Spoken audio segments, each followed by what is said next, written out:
If you don't learn anything else from today's video, know this.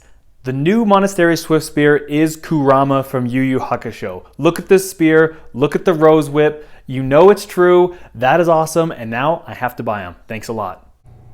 They did it again.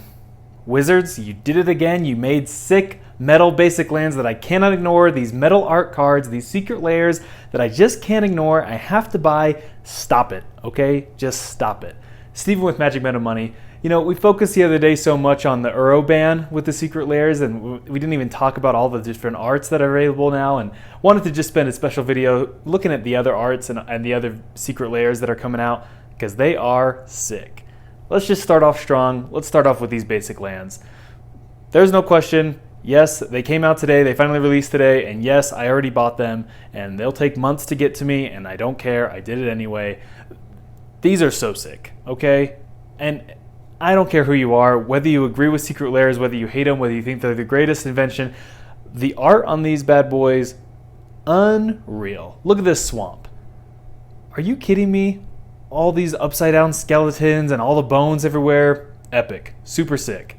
The mountain? Okay. Flames shooting out of the eyes of a skull? Yes, sign me up. These candlesticks? Unreal. Can't get over them. Can't get enough of them. Yep, bought it. You know it. The forest? Brilliant. Okay. The whole idea here, obviously, brutal, metal, death, destruction, decay. Well, forest, you know, it's all about life. Well, what life do we have on here? Fungi, mushrooms, you know, a couple of dead leaves. Just the theme here is just so on point. They said, yeah, despite this supposed to be about life, I'm still going to make this brutal, and the only life on here is going to be rotting and just so sick. The plains, honestly, close to my favorite one. I mean, the face on the sun is so cool. The facial expression, just nailing it, and then all the swords everywhere. Awesome, great work. Not to mention, it's pretty clever if you think about it. You know, there's blades, right? The sword's blades of grass for a plains field. Pretty nice little play there. Good work. Can't say enough positive things about this. But honestly, my favorite, the island. Wow, this is so cool. I mean, yeah, it's got like the Grim Reapers type figures here, the Death Eaters, whatever they are. Super sick, looking away from the frame. But then just the fact that the droplet is floating in water, and then there's just the stars and space around it. Absolutely unbelievable. Like, how do they do this?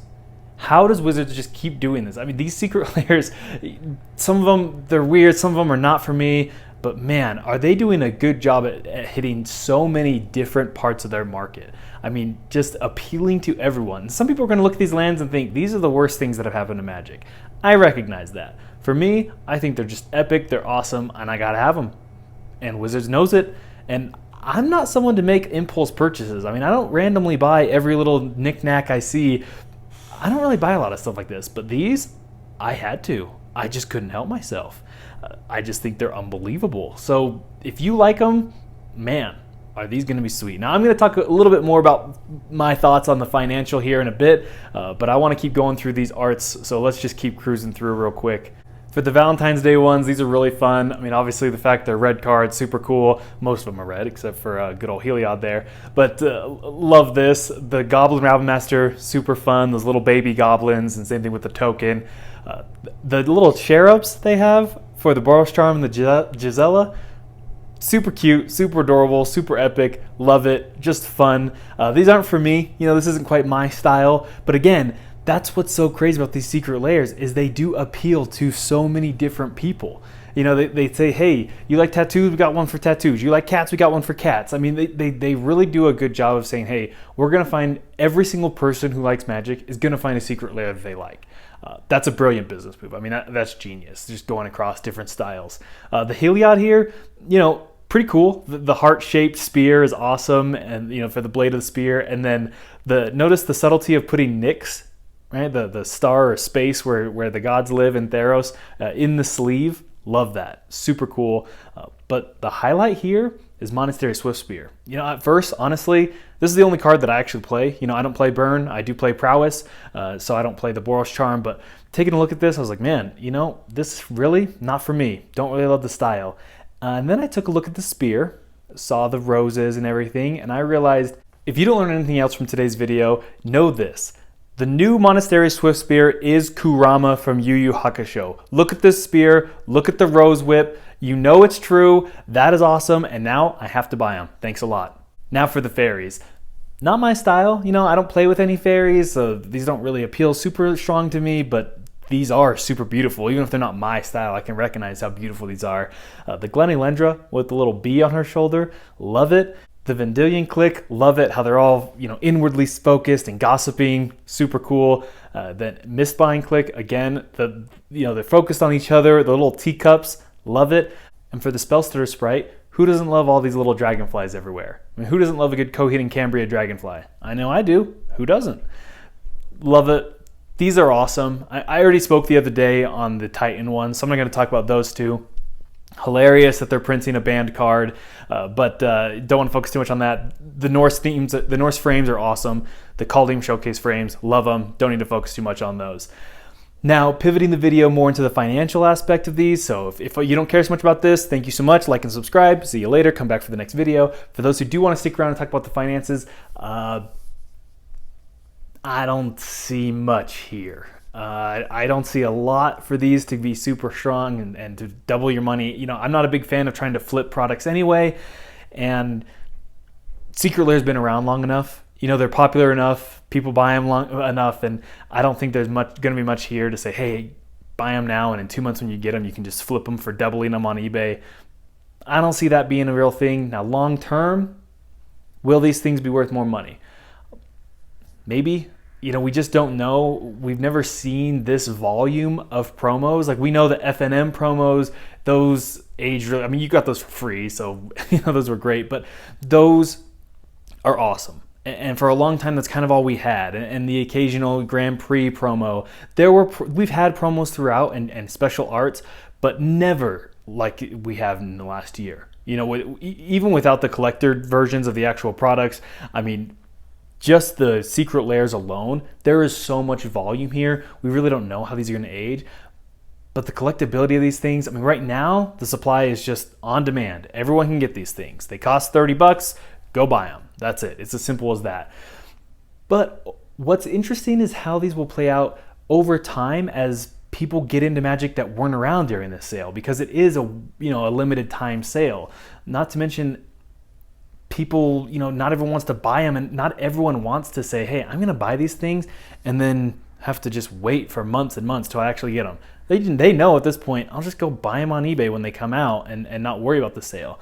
So not everyone is going to buy them directly from Wizards for those reasons. If they're not around, right? All the players in the future who aren't playing right now, and those who just say, I don't like the system, I don't like how you have to wait for months to get these things. I mean, I still haven't got my last ones that I want to do a box opening for. Ordered those in November, still not here. I get that. Not everyone loves that. So that plays a role in that later down the road, it's going to be a full different group of people who want them. Maybe that means they'll go up in price. Maybe not. It's real speculation. I mean, this is high risk. I wouldn't go in and put all your life savings into these things thinking I'm going to double my money in 2 years. I'd hold off, man. I'd hold off. That's a little risky.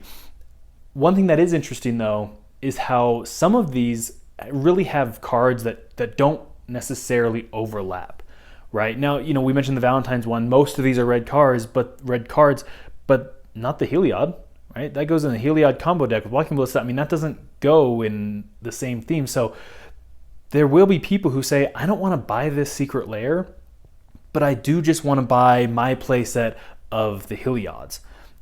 And for that reason, maybe the Heliods are going to be worth $15 a piece. Well, if you're buying the thing for $30 and one of the cards is worth 15, maybe and if the same thing happens with like Goblin Roundmasters are worth $5, and the Swiss Spears are worth 6 to 10 or whatever, and the Boros Charms worth $5 a piece, maybe at that point what becomes interesting is if you buy 4 of these, open them all, break them apart, and then start selling the cards as play sets, maybe that's where down the road there starts to be some increase, because it takes more work, right? You're no longer selling a sealed product, and you have to open them, you have to manipulate the cards, you have to do all that.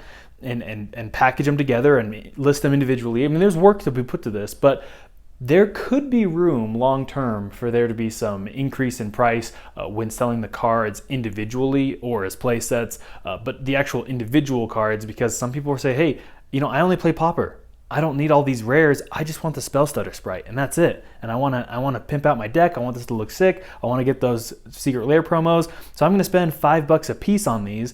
Well, now if you're the person who's selling these, you bought the whole package. I guess these ones are what, 40 because they're only foil. It's so weird how they do some only foil. Whatever. Anyway, the fact that you're reducing your cost basis, essentially for those 3 other cards. So there may be that becomes interesting. There may be a market for that in the future. Again, it's speculation. There's just no way to know this. But the big thing here is the fact that if some of these go up, let's say some of them do, who knows which ones? I mean, I love these lands. You're buying them right now for $30 for 5 lands, so $6 a piece. I could see people paying $10, $12, $15 for these lands. And so let's say they sell for $15. I mean, after fees, whatever, you double your money. 5 years from now, that's great. Everyone loves, doubling your money in 5 years, awesome. But will those be the ones that go up? I think so, but maybe not, right? I mean, I think so in the sense that I like them and I see them being $10 lands or $12 lands. That doesn't mean the rest of the market will see them as that value, and the market will decide what the actual value is of those lands. And so being able to buy the full package and save $50 from the total price, I think it's like a 16% reduction, out of the 310, and then you cut off 50.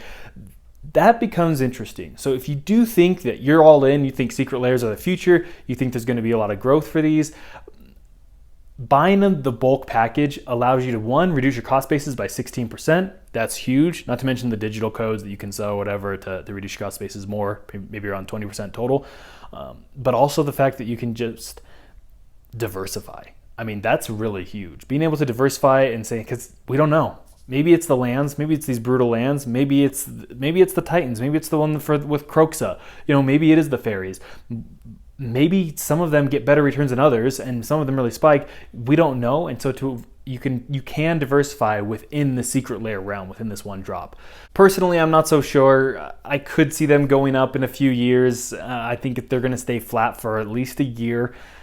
Everyone who wants them right now can get them. Again, you can't really even play paper right now. That also is a factor. Will this sale see less actually volume because no one's actually playing with them? That could be interesting. So maybe the supply isn't going to be as big as we think. But also, on the other flip side, I keep going back and forth here, giving 2 sides of the argument here. The reality is, these things are available for like 9 or 10 days. It's not a 24-hour flash sale. There's plenty of time to get these things. So maybe that will mean the supply is going to be high going forward. There's just no way to know. Bottom of the line here, these things are super risky. There's no way to know what the future holds, but collectibles and unique items, specialized art, people love personalizing their decks. People love adding their own personality to them. That could be a factor. But for now, if you like these cards, just go buy them from the site yourself, or buy them, within the first 6 months, and if you don't want to wait, the price probably won't be moving a lot. So if you want to wait and buy them on eBay, and maybe you pay an extra couple bucks, but then you don't have to wait for them, and give them the funds this early and not receive them till later, maybe that's worth it for you. Ultimately, I'm buying these lands. They're so sick. I think I gotta buy the Swift Spears too. I mean, I don't want the rest of the cards in them. I don't use them, but those Swift Spears, once I realized that is Kurama with a Rose Whip, nothing I could do. I was struck, I was love struck. Thanks, we'll see you next time.